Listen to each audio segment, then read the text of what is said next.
The metronome obviously is a mechanical beat, and the music does not live on a mechanical beat. The music lives on a pulse.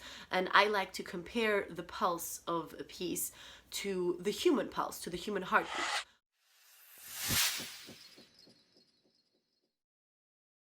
Hi, this is Danae, and today's video is all about whether or not, and especially how, you should be using the metronome when you are practicing the piano. Music is made up of three different components: melody, harmony, and rhythm. And actually, a very famous composer once said that the most important of these components is rhythm. Rhythm is what makes music music.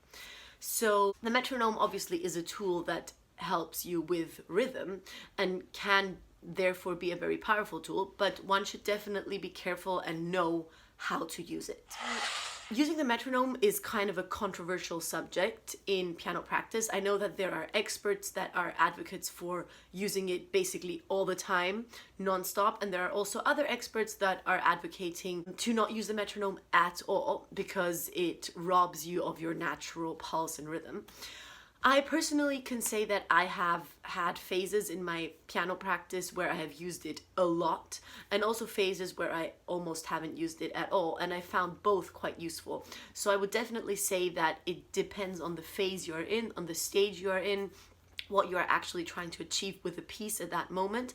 But I would say that the metronome can be a very useful tool that can help you immensely in your piano practice. First of all, I want to say that the metronome obviously is a mechanical beat, and the music does not live on a mechanical beat. The music lives on a pulse, and I like to compare the pulse of a piece to the human pulse, to the human heartbeat. Our heartbeat is somewhat rhythmical, but it definitely is not mechanical, so it never goes exactly the same. Sometimes it's a little bit faster, sometimes it's a little bit slower, also depending on how we feel, depending on what kind of activity we do, depending on if we're sad, if we're happy, if we're excited, depending on how we breathe. Actually, everything influences our heartbeat and the speed of those beats. So I like to compare that, the human heartbeat, to the pulse of the music, to the pulse of a piece, because the pulse of a piece also is very flexible. Yes, there is the basic underlying rhythm, which is incredibly important to have, but it definitely never is like a metronome would be. Exactly, let's say 120 beats per minute. It never is that. It always breathes, it goes up and down naturally, just as the human heart would. So having said that and having that in mind, I still think that using the metronome can be very helpful. So first of all, the metronome can be very great to just simply check whether you are rushing or getting slower. I have made a video in the past on 4 mistakes that pianists make on stage, for very common mistakes, and the most common one I would say is actually rushing. Rushing in the sense that we don't even realize that we are rushing. So we think that we're actually playing just in time, but there might be some kind of difficult passage coming up and then we start rushing. And I think using the metronome, especially for these passages, can be very powerful. I myself sometimes listen to performances, to recordings, and I think to myself, wow, I'm actually really rushing there, and I'm not even aware of that when I'm on stage. And then I sit down and practice that passage with the metronome, and I realize how much more time I actually have, how much easier it actually is when I take out that whole rushing and being a little bit nervous. And then I realize that I have so much more time to form the phrase, and it just reminds me of where the beats actually are. So I think in that sense, it's great to use the metronome to just keep yourself in check, to just remind yourself where the beat actually is. Another area where the metronome is very useful are technical exercises. I have also made quite some videos on technical exercises. Recently, I made 2 videos on Chopin studies. I can link all those videos down below. And those, for example, the Chopin studies, I definitely practiced with the metronome. I have exercises like dividing up the studies into tiny sections of 5 notes or 8 notes and playing them half tempo and then full tempo. When you do this without a metronome for the entire study, you most definitely will not maintain the same tempo throughout the entire exercise. So there I find it is incredibly helpful to have the metronome, because when you're doing this exercise, the goal is not to have that human heartbeat, that pulse that I was talking about, but the goal is to actually make sure that your fingers are incredibly even and that every note has the exactly same length. So there the metronome can be very helpful.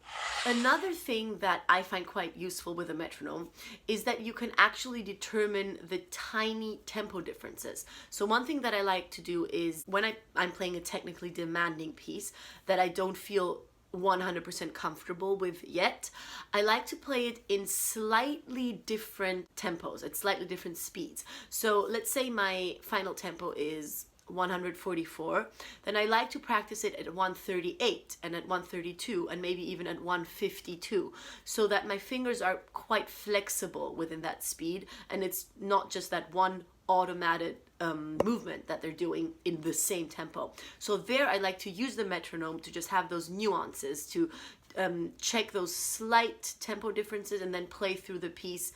And again, I'm not talking about like a sonata. I'm talking about a study or maybe a technical passage of a sonata or a piano concerto. So let's say not the entire piece, but play through that section, that technical section, in a slightly lower or a slightly higher tempo. That is also a great way to just, feel more secure in the actual tempo. Then also playing through a sonata or a piano concerto's technical passage with a metronome in the actual tempo can be very helpful if you keep in mind that that is not the version that you're going to be playing on stage. So I like to sometimes just break it down to the pure, let's say, mechanical rhythm and just make sure that I'm actually able to do it without any rubato, without any freedom, to just actually technically play it just in tempo without rushing, without getting slower. And then, so I do that run through with a metronome, and then I switch off the metronome and I actually do the whole thing in the way that I would play it on stage, freely and with what I like to call the human heartbeat. The metronome can of course be a great reference for you as to which level you're at with a particular piece. As I mentioned in my videos about the Chopin studies, I would begin those studies at, let's say, 80, and then every week or every other day or every 3 days increase the tempo just by like one metronome line, so 80, 84, 88, 92. So it can also be a very good reference as to where you're at, and also of course what your end tempo would be. Another thing I just want to mention, it also is a big subject in itself, is using the metronome as a reference of the tempo of a piece. So we all know that on the metronome it says, for example, 120 to 44, I'm not even sure because it differs, is, let's say, allegro, and 18 to 120 is andante, adagio is 80. It's always different what exactly they have defined. And this is something that I just want to mention. I would be very, very careful with those numbers. So I would never say, if a piece, let's say, has the title andante, okay, I'm just going to take that number on the metronome and then play it. There are so many factors that go into determining the speed of a piece. For example, it also is which beat it's written in. So is it a 4/4 beat? Is it a 3/4 beat? Is it an alla breve? Alla breve makes a big difference. Alla breve means it's actually faster. So if it's an adagio but it's alla breve, it definitely is not that number on the metronome that stands for adagio. Stuff like that are things that we have to keep in mind. Also, of course, the character that is written on there. So is it, for example, an allegro ma non troppo, which means allegro but not too fast, not too much? Or is it an allegro con fuoco, which means an allegro with fire? So I would definitely not use the numbers on the metronome as a reference to the tempi. That can be very dangerous. The tempi really have a lot of factors that go into it, and you really have to think about what tempo that is and then determine it on the metronome if you want to have it as a reference. And one final thought that I would like to add is you can use the metronome as, let's say, a given mechanical beat, but you can also use the metronome and kind of expand the time between the beats in a more human way. I know this sounds kind of complicated the way I put it, but what I mean by that is you can have the same beat going and you can be playing in two different ways. You can let the beat dictate how you're playing, but you can also use that time between the beats and kind of form freedom there. And this can also be very helpful when you're practicing with a metronome, so that you realize that within the beat, within those, let's say, mechanical beats and sections, there is freedom, and there is freedom to form the music. So in general, I would say the metronome can be a great tool to keep you in check, especially when you're looking at passages that you might be rushing or that you might be slowing down. It can be a great tool, and it is a great tool for practicing, for using it for exercises. But when it comes to looking at the piece musically and to getting to that stage where you're thinking of how you're going to perform it, I would definitely not turn on the metronome. What I would do is maybe just turn it on for a couple of beats before, just so you have the beat in your head, but then you turn it off and you actually play it and you feel that human heartbeat within you.